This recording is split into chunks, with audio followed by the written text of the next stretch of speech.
పాలనలో భ్రష్టు పట్టుకుపోయినటువంటి విద్యారంగాన్ని గాడిలో పెట్టాల్సిన బాధ్యత కొత్తగా ఏర్పడ్డ కాంగ్రెస్ ప్రభుత్వంపై ఉంది. ముఖ్యమంత్రి రేవంత్ రెడ్డి గారు తెలంగాణ రాష్ట్రంలో ఉన్న విద్యార్థి సంక్షేమంపై వెంటనే విద్యారంగాన్ని గాడిలో పెట్టడానికి సమీక్ష చేయాల్సిన అవసరం ఎంతైనా ఉన్నది.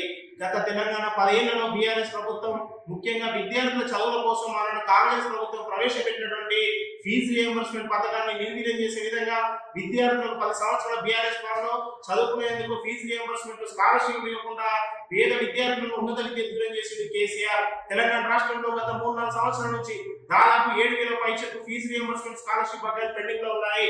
ఇలా విద్యా సంవత్సరం పూర్తయింది, మళ్ళీ విద్యా సంవత్సరం ప్రారంభమైన దశలో ఉంది. ఇలా విద్యా సంవత్సరం పూర్తి చేసుకున్న చదువులు పూర్తి చేసుకున్న విద్యార్థులు సర్టిఫికెట్ల కోసం కళాశాలకు వెళ్తే కళాశాల యాజమాన్యాలు ఫీజు రియంబర్స్మెంట్ రాలేదు, ఫీజులు చెల్లిస్తానే సర్టిఫికెట్ ఇస్తామంటూ విద్యార్థులు ఇబ్బంది పెడతా ఉన్నాయి.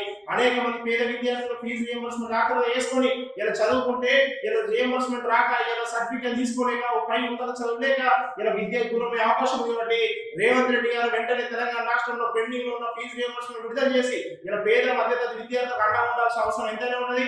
బీఆర్ఎస్ ప్రభుత్వం ఏ విధంగా విద్యారంగాన్ని భ్రష్టు పట్టించారో ఆ విద్యారంగాన్ని దేశంలోనే తెలంగాణ విద్యారంగం నెంబర్ 1 తీర్చి విధంగా ముఖ్యమంత్రి రేవంత్ రెడ్డి గారు విద్యాశాఖ మంత్రిగా ఉన్నారు. కాబట్టి రానున్న విద్యా సంవత్సరం ప్రారంభమైన నేపథ్యంలో తెలంగాణ రాష్ట్రంలో ప్రభుత్వ పాఠశాల కళాశాలలో మౌలిక వసతులు, సంక్షేమ మాస్టర్లు మౌలిక వసతులు కల్పించాలని, రాష్ట్రంలో ప్రైవేట్ విద్యా సంస్థల ఫీజుల దోపిడీకి వెంటనే రాష్ట్ర ప్రభుత్వం కఠిన చట్టాలు అమలు చేయాలని చెప్పి ప్రభుత్వ యూనివర్సిటీలకు ఇన్ఛార్జి వీసీలు కాకుండా పూర్తి స్థాయి వీసీలను నియమించి యూనివర్సిటీలో ఉన్న సమస్యల పరిష్కారానికి యూనివర్సిటీలో విద్యా ప్రమాణాల పేరుపై రేవంత్ రెడ్డి గారు కృషి చేయాలని చెప్పి సందర్భంగా ఏఐఎస్ఎఫ్ పక్షాలు డిమాండ్ చేస్తూ వెంటనే రాష్ట్రంలో ఉన్న పెండింగ్ ఫీజు రియంబర్స్మెంట్ బకాయిలు విడుదల చేసి ఇలా పేద విద్యార్థులకు అండగా ఉండాలని రేవంత్ రెడ్డి గారిని ఏఐఎస్ఎఫ్ పక్షాలు డిమాండ్ చేస్తాం.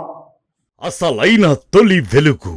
ఫాలో వాట్సాప్ @తొలి వెలుగు official.